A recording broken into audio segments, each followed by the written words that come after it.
ज्यादा लोग फिर मंगवाई लिस्ट तो क्यों नहीं चलाई? फिर इन्होंने मजदूर गरीब सड़कों पे चल रहा है और आप लोग सियासत कर रहे हैं। इतनी तेज सिस्टम ने केवल घुमा रहे हैं बातों को, आप भी अच्छे से जानते हैं, सबको अपने घर पहुंचाया। आज आपने तय किया है सिस्टम इन मजदूरों को हमें ऐसे घुमाते ही रहना सड़क पे, मर जाएंगे सड़क पे।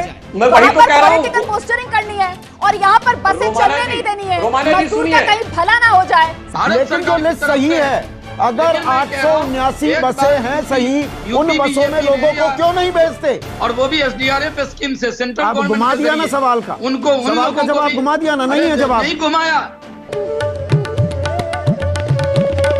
हाल ही में यूपी में बसों को लेकर एक विवाद काफी सुर्खियों में है। कांग्रेस द्वारा मजदूरों को घर पहुंचाने के लिए यूपी सरकार से 1000 बसें चलाने की अनुमति मांगी गई थी। यूपी सरकार ने पहले तो अनुमति दे दी, फिर भी बस चलने में दिक्कत हो गई क्योंकि बीजेपी का दावा है कि कुछ बस अनफिट थीं, जिसके बीजेपी ने आंकड़े दिए कि कुछ 200 के करीब बसें अनफिट है। पर सवाल ये खड़ा होता है कि अगर 200 के करीब बसें अनफिट हैं, तो बाकी की बसें जो फिट हैं उन्हें क्यों नहीं चलने दिया जा रहा? इस बार ये सवाल मेन स्ट्रीम मीडिया ने सरकार के नुमाइंदों से पूछा है। बीजेपी सरकार मजदूरों की ना सोचकर सियासत करने में बिजी है। इस पर प्रियंका गांधी ने भी वीडियो मैसेज में कहा है कि बीजेपी बसों पर अपने पोस्टर और झंडे लगा ले और बसों को चलने की अनुमति दे दे ताकि वह घर जा सके। कल हमने 900 बसें, 500 बसें राजस्थान के बॉर्डर पर, हमने गाजियाबाद बॉर्डर पे, दिल्ली बॉर्डर पे हमने उपलब्ध कराई। अब अगर ये बसें चली होती तो कल 36,000 और आज 36,000 लोग अपने घर के लिए सही सलामत सुरक्षापूर्ण रवाना हो जाते। अब मैं सिर्फ ये कहना चाहती हूँ कि देखिए 4 बजे 24 घंटे हो जाएंगे कि ये बसें उपलब्ध हैं। अगर आपको इस्तेमाल करनी है तो इस्तेमाल करिए, हमें अनुमति दीजिए। आपको भाजपा के झंडे लगाने हैं, इन पे अपने भाजपा के स्टिकर लगाने हैं तो बेशक लगाइए, बेशक लगाइए। आपको अगर कहना है कि आपने उपलब्ध कराई है तब भी कराइए, लेकिन इन बसों को चलने दें। मेन स्ट्रीम मीडिया ने इस मुद्दे पर मजदूरों का पक्ष लेते हुए डिबेट सरकार के नेता से तीखे सवाल किए हैं। न्यूज 18 पर बसों के मुद्दे पर हो रही डिबेट में एंकर अमीश देवगन ने बीजेपी नेता शाहनवाज हुसैन से सवाल कर ये पूछा कि आप बसें चलने की अनुमति क्यों नहीं दे रहे। इस पर वो गोलमोल जवाब देते नजर आए। बहुत सारी जो अनुमान थे वो बिगड़े और कांग्रेस के सरकार के मुख्यमंत्रियों ने भी कहा कि लॉकडाउन को बढ़ाना चाहिए, सबकी सहमति से लॉकडाउन बढ़ा। एक सेकंड, जी आप कहानी सुना रहे हैं मुझे, लॉकडाउन बढ़ा। शाहनवाज जी सवाल सुनिए ना। ना शाहनवाज जी, लॉकडाउन बढ़ाने के ऊपर तो कोई सवाल ही नहीं है। लॉकडाउन आपने बढ़ाया, मेरा सवाल है अगर लिस्ट मंगवा ली थी तो आपने बस क्यों नहीं चलाई? क्या दांव उल्टा पड़ गया था? प्रियंका गांधी वाड्रा ने आपके साथ वही खेल खेला जो आप कांग्रेस के साथ पिछले 6 साल से खेलते आए हैं। आपको अपनी दवाई दे दी उन्होंने, आपने बसों की लिस्ट मंगवाई, उन्होंने बसों की लिस्ट दे दी, फिर आप चक्कर में पड़ गए कि बसें चलाएं ना चलाएं। जब इन्होंने लिखा तुरंत योगी जी ने स्वीकार किया, कहा नहीं दीजिए हम लखनऊ पे, क्योंकि बहुत से लोग 10,000 से ज्यादा लोग आ रहे हैं, मंगवाई लिस्ट तो क्यों नहीं चलाई? फिर इन्होंने मजदूर गरीब सड़कों पे चल रहा है और आप लोग सियासत कर रहे हैं। फिर बसें नहीं थी, बस की जगह it is a shameful act from any party. Ambulance था, पहले लिस्ट मंगवाई। ना एक सेकंड शाहनवाज जी, एक एक करके बात करते हैं। शाहनवाज जी ऐसे बहस नहीं हो पाएगी। मैं आपसे सवाल पूछता हूँ, आपने लिस्ट मंगवाई तभी तो लिस्ट भिजवाई गई। देखिए जो जांच की गई, पहले कहा ना कि लखनऊ में डीएम रात में 3 बजे तक इंतजाम करते रहे, कहाँ बस खड़े होंगी। जब ये बॉर्डर पर आए, ये देखिए मुझे जवाब तो दे दीजिए। मैं तो शाहनवाज जवाब देने दे रहा हूँ आपको पूरा। आप मुझे बोलने नहीं दे रहे ना, आप मुझे एक बार बोलने। मैं तो शाहनवाज जी आपको पूरा मौका दे रहा हूँ, लेकिन आप मजदूरों के लिए परेशान हैं, इसमें क्या कहते हैं आप? हाँ या ना? एक सेकंड, एकदम आप मजदूरों के लिए परेशान हैं, हाँ या ना? हम मजदूरों के लिए परेशान हैं। तो फिर बस क्यों नहीं चलाई? बस को ना क्यों करा? अगर मजदूरों के लिए शाहनवाज जी परेशान हैं आप, तो मजदूरों के लिए बस को ना क्यों करा? आज तक पर मजदूर और बसों के मुद्दे पर हो रही डिबेट में एंकर रोहित सरदाना ने बीजेपी नेता संबित पात्रा से पैदल चल रहे मजदूरों की परेशानियों पर कुछ सवाल किए। संबित पात्रा ने बातों को इधर उधर घुमाना शुरू कर दिया, पर सही से जवाब नहीं दे पाए। कांग्रेस की लिस्ट में घोटाला है तो आपके दस्तावेज में भी घोटाला है सर। आप लोगों के घोटाले के चक्कर में सर वो आम आदमी क्यों मार खाए? मजदूर जो बेचारा सड़क पे धक्के खा रहा है। आप भी समझते हैं राजस्थान के परिवहन की बसेस को चलाने के लिए राजस्थान की सरकार और यूपी की सरकार को दोनों को मिलित कार्यवाही करनी पड़ेगी। राजस्थान के परिवहन की बसें अगर एआईसीसी किराए पर लेकर आपको दे रही है तो आपको आपत्ति क्या है? आपको अगर शादी में जाना हो तो किराए पे बसें लेते हैं कि नहीं? टूरिज्म की भी और परिवहन की भी। और ऐसे ही मजदूरों को उठाने के लिए अगर वो परिवहन की बसें लेकर दे रहे हैं तो आपको आपत्ति क्या है इस पे? आपको बस में बैठने से मतलब है, आम खाने से मतलब है कि पेड़ गिनने से?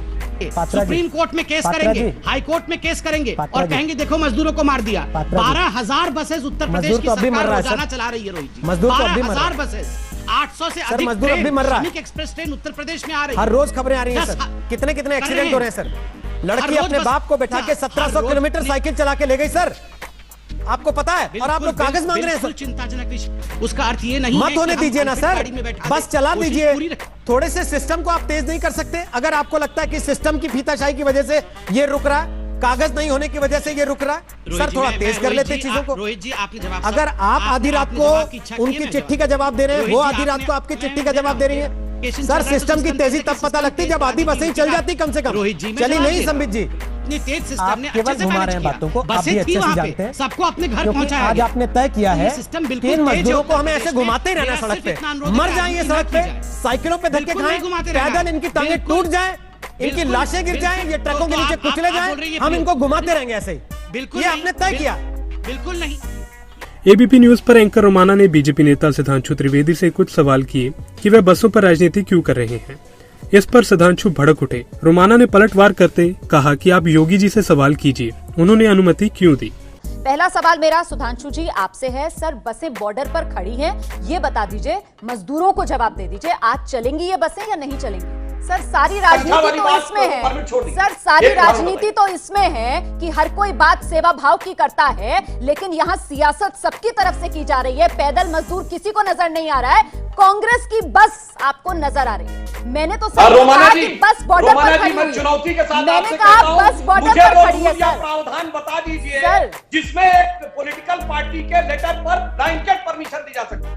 सर आप तो मुझे ये बता दीजिए कि अगर ये परमिशन देनी नहीं थी, बता दे, आप मुझे ये बता दीजिए अगर ये परमिशन देनी नहीं थी, जो प्रावधान आप मुझसे पूछ रहे हैं, ये प्रावधान आप योगी जी से पूछिए ना सर, उन्होंने क्यों इजाजत दे दी कि हाँ 1000 बसें चला लो, हमारी तरफ से इजाजत है। आप तो बस ये जवाब दीजिए, फिर योगी जी ने क्या देश को गुमराह किया जो उन्होंने कहा कि हाँ 1000 बसें चलाने के लिए आप स्वतंत्र हैं, चलाइए, क्यों दी योगी सरकार ने परमिशन? तो ये कह रही हूँ, ये सवाल आपको योगी जी से पूछना चाहिए ना, उन्होंने परमिशन क्यों दी? वही तो वो पूछ रहे हैं भाई, हमें फिर एक-एक भाई आपको योगी जी हमारे सारे सर्टिफिकेट चाहिए कि योगी जी आपने परमिशन क्यों दे दी 1000 बसें चलाने की? जो सवाल आप यहाँ उठा रहे हैं तो आपको वहाँ पूछना चाहिए ना, वहाँ पर पॉलिटिकल पोस्टरिंग करनी है और यहाँ पर बसें चलने नहीं देनी है, मजदूर का कहीं भला ना हो जाए। सर मुझे चर्चा आगे बढ़ानी पड़ेगी। न्यूज 24 पर एंकर संदीप चौधरी ने मजदूरों की बात करते बीजेपी नेता शहनवाज हुसैन से सवाल किए, जिस पर वे ठीक से जवाब ना दे पाए और बातों को इधर उधर घुमाने लगे। कि कांग्रेस को पैसा देना, पैसा दे दीजिए। आपने 5 खेप रोज 2-2 घंटे निर्मला सीतारमण हमें पहले बजट का पाठ पढ़ाती रही। बजट हमने सुन लिया था 1 फरवरी को, पर लगातार उनको दोहराया गया कि बजट में ये था, बजट में ये था। फिर घोषणाएं हुई, 20,70,000 करोड़ की घोषणाएं हुई, उनमें से मजदूरों को घर पहुंचाने के लिए कितने पैसे का इंतजाम हुआ? खामोशी, 1 भी रुपया नहीं दिया गया। ये बसें उन्होंने देने की बात कही, यूपी सरकार ने मना नहीं किया। अगर मना किया होता तो आप कहते मना ही तो है, 3 दिन से राजनीति हो रही है, बस स्टार्ट नहीं हुई। ये संदीप जी आप अपनी पसंद की मैं जो मेरा पक्ष तो ले लेना, आप सवाल भी करें और जवाब भी आप अपने मन मुताबिक मांगे, ये नहीं नहीं मैं सवाल पूछता हूँ, जवाब नहीं चाहिए मुझे, आप अपना जवाब दीजिए। 20,97,000 करोड़ में बताइए कितने रुपए हैं मजदूरों के लिए? बताइए तो मुझे, मैं आपको चुनौती दे रहा हूँ, बताइए तो। उनको घर पहुंचाने के लिए 20,97,000 करोड़ रुपए में कितने पैसे? मजदूर सुन लीजिए, जो मजदूर गए हैं अपने राज्य में, मुझे बताइए 20,97,000 करोड़ में कितने पैसे मजदूरों को घर पहुंचाने के लिए आवंटित किए गए हैं, उस मद में रखे गए हैं?